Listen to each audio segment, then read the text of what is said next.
Walang pinoprotektahan, walang kasinungalingan, serbisyong totoo lang.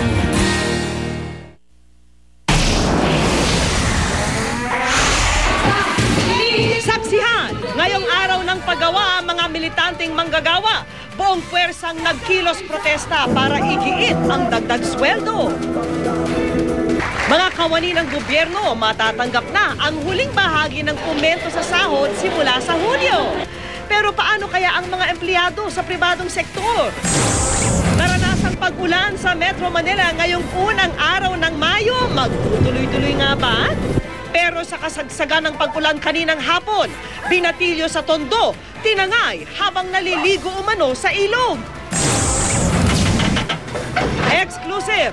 Trend, tumirik sa Muntinlupa matapos lumihis ang riles dahil umano sa sobrang init ng panahon. Matapos ang makasaysayang 2+2 meeting sa Washington, D.C., gobyerno ng Amerika, wala raw papanigan sa standoff sa Bajo de Masinloc o Scarborough Shoal. Sa China, tunghayan ang pahira ng putik bilang bahagi ng kanilang piyesta. At sa showbiz saksi, mga likha ng Pinoy designer na si Francis Libiran, tampok sa isang full episode ng America's Next Top Model.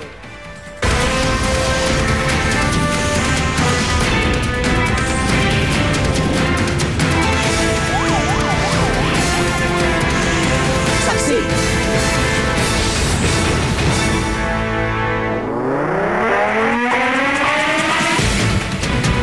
Bumuhos ang mga manggagawa at rallyista sa Mendiola sa Maynila para igit ang dagdag sweldo ngayong araw ng paggawa. Hinarap naman sila ng ilang miyembro ng gabinete pero hindi pa rin kontento ang mga manggagawa sa sagot ng mga opisyal ng gobyerno.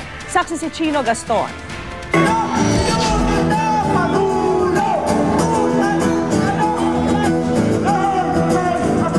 Sa effigy ni Pangulong Noynoy Aquino na may katawang aso at may bitbit na mga armas, ibinuhos ng mga miyembro ng grupong Piston.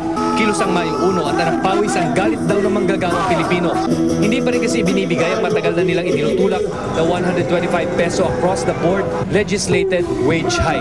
Hindi po ito limos na hinihingi ng ating mga manggagawa, kundi just fruits of their labor. Pati ang ilang dayuhang nakiisa.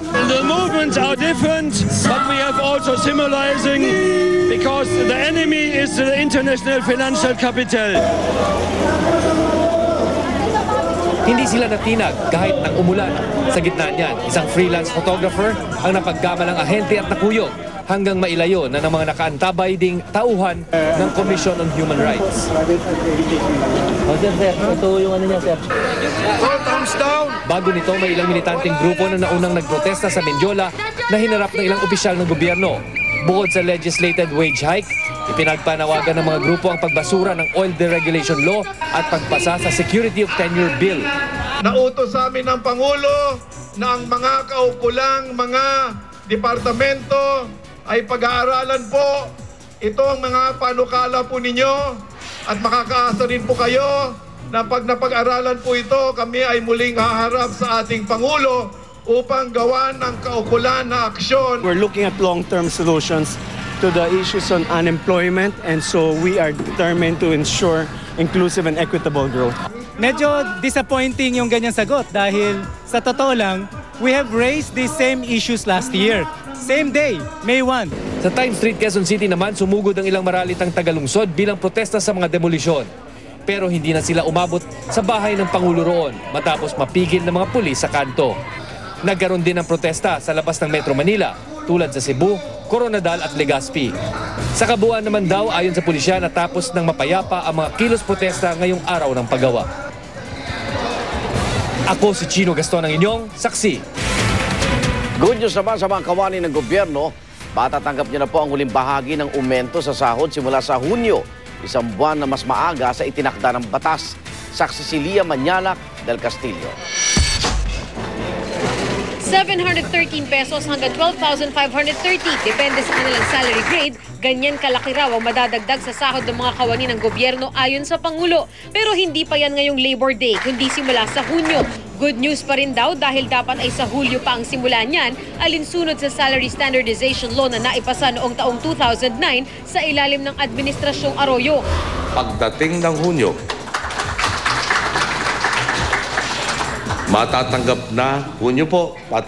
na ang 4th tranche ng Salary Standardization Law 3. Saktong-sakto po ito dahil magpapasok ka na. Dahil dyan, ang sahod ng salary grade 1 sa gobyerno magiging 9,000 pesos na. Ang sahod naman ng mga teacher at sundalo aakyat sa 18,549 pesos, kapantay raw ng ilang nasa pribadong sektor. Pero ang mga nasa pribadong kumpanya, aasa pa rin muna sa grasya ng kanilang mga pamunuan. Dahil ang hinihinging 125 peso across the board daily wage hike, hindi pa rin maibibigay. Magtapatang lang po tayo. Malinaw po sa akin na taliwas sa unang layunin ang pagpapatupad at hindi po mungkahin ng mga kasamahan ngayon nandito ng across the board na 125 pesos minimum wage increase. Bakit ko po nasabi ito? Yung mga may dala po ng calculator, baka pwede nyo ako subukan ay tulungan. 125 pesos across the board. I-multiply natin ang 22 araw sa isang buwan na nagtatrabaho isang tao. I-multiply natin ulit ng 13 buwan. Tapos i-multiply po natin sa 40 milyon na manggagawang Pilipino. Ang lalabas pong figure dito ay 1.43 trillion pesos. So every time there's a wage increase at meron hindi makakayang magbayad, humihingi na exemption sa DOLE. Pag hindi nabigyan, there are still options like closing down the company, reducing workforce. Pero pagpunto ng grupong bayan, nasa mahigit 15 milyon lang ang private workers, kaya mali raw ang komputasyon ng Pangulo. Ito rin ang bilang na nakalat ng GMA News Research mula sa Department of Labor and Employment.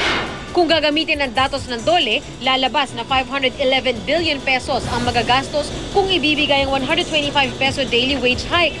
Dismayado tuloy ang mga labor group na kanyang nakadayalogo. Gayon din ang ilang manggagawang nakausap ng GMA News.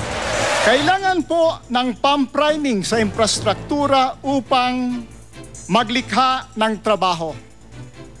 Tila naging matumal po ang buhos ng pondo habang tinatahak natin ang matuwid na daan.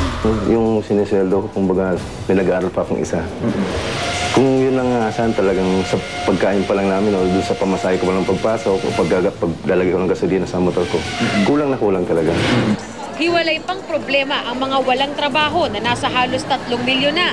Kaya dagsa ang marami sa job fair ng DOLE kanina. Ako si Lia Manyalak del Castillo, ang inyong saksi. Samantala, sa gitna ng matinding init ng panahon, ikinatuwa ng ilan ang biglang pagbuhos ng ulan sa Metro Manila ngayong unang araw ng Mayo. Pero sa Tondo, Maynila, isang binatilyo ang nawawala matapos lumangoy sa ilog sa kasagsagan ng ulan. Saksi si Ivan Mayrina. Hulog ng langit sa gitna ng tag-init ang bawat patak ng surpresang ulan ngayong hapon para sa mga taga Metro Manila. Kahit pa nakabagal ito ng daloy ng trapiko sa Espanya sa Maynila at nakabasa sa ilang nakamotor sa Mindanao Avenue sa Quezon City, marami pa rin ang nagpasalamat sa ulan. Sobrang ginawa. Siyempre, kaninang umaga lang sobrang init eh. Tapos ngayon, parang ngayon, kahit paano, nawala yung init. Maganda, masarap kasi nakaulan eh. Kanina, sobrang init yun. Miss na miss mo na ba ulan? Siyempre. Ang mga batang ito sinamantala ang buhos ng ulan sa unang araw ng Mayo at mismo mga magulang pa raw nila ang nagsabing maligo sila sa ulan. Paniwala kasi ng ilan may benepisyong dala sa mga bata ang pagligo sa unang ulan ng buwan ng Mayo o mas kilala sa tawag na Agua de Mayo. Maganda raw maligo dyan sa Agua de Mayo. Pag biglang umulan, kailangan maligo ka.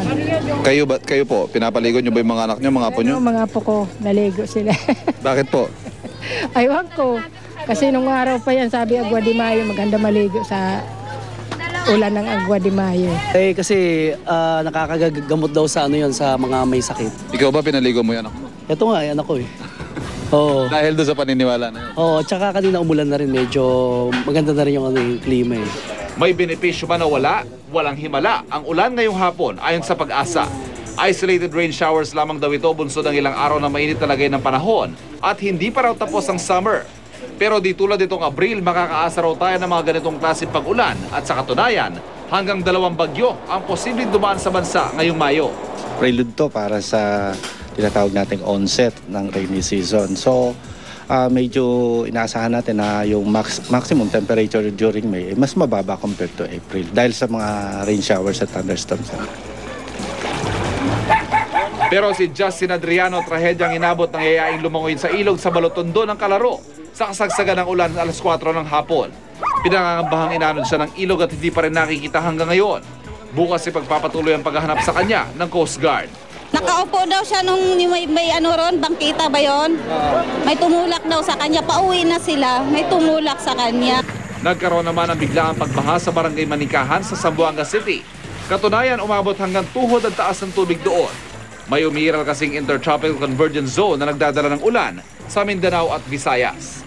Ako si Ivan Mayrina, ang inyong saksi. Bago po ang pag-ulan ngayong hapon, perwisyo ang dala ng sobrang init na nagdulot pa ng bahagyang paglapad ng bakal ng riles ay tinatawag na rail expansion. Ang resulta, isang tren po ang nadiskaril. May saksi exclusive si Marisol Abduraman. Mula Alabang, Muntinlupa, hindi na umabot papuntang istasyon sa Maynila ang Train 116 ng Philippine National Railways o PNR. Matapos madiskaril at tumirik sa San Simon, Cupang, Muntinlupa alas 11 ng umaga kanina. Nag-jump off siya doon sa rail joint. Iyon ay cause na po rin yun ng rail expansion, pero ang naapektuhan lang naman po 2 wheels. Meron tayong konting rail expansion, maglilihis siya ng konti. Ang paglihis ng mga riles dahil daw sa tinatawag na rail expansion o paglaki ng bakal ng riles dahil sa matinding init. Sa ngayon, ang nakikitang dahilan sa pagkadiskarilang tren ay dahil sa tinatawag na rail expansion, bunsod na rin daw ng napakatinding init ng panahon. Kasi po bakal po ang riles. Then ito pong nadiskaril dito, we found out na nag-jump off siya doon sa rail joint. Iyon ay cause na po rin yun ng rail expansion. Ang ilang nakatira sa gilid ng riles, napansin na raw nakakaiba ang andan ng tren. Narinig po namin kanina yung tunog ng train na gur-gur gumanon po. Tapos malakas. Tapos sabi namin, ano yun? Kasi nasa loob po kami. Pati ang hindi pantay na riles, napansin din umano ng ilang residente. Nakita ko na yung train, nandyan na, malayo na sa may... So ano po napansin ninyo yung riles mismo? Naka-release na talaga. Ano nakalihis? Wala na talaga. Saan sa banda? Ayun o. Yan mismo. Okay, tapos? Wala na. Nasa gitna nga ako eh. Pinapara ko na yung tren. Ginagaya ko yung sign nung naggagawa. Gumaganon. Ayaw pa rin. Pero ang mga nasa tren, hindi raw ito agad napansin. Kaya nakatakbo pa ng 20 metro ang tren hanggang madiskaril. Kaya kung 2 wheels lang, medyo hindi pa masyadong maramdaman yun. Unless otherwise, kung malampag na siya. Mabuti na lang daw at agad huminto ang tren. Kaya wala na nasaktan sa mga pasahero na agad ding nagbabaan. Inabot din ng 3 oras ang pagre-repair sa tren bago ito na ialis sa lugar. Ang riles naman, patuloy na kukumpunihin hanggang maibalik sa tamang alignment ang mga bakal. Ako si Marisol Abduraman, ang inyong saksi.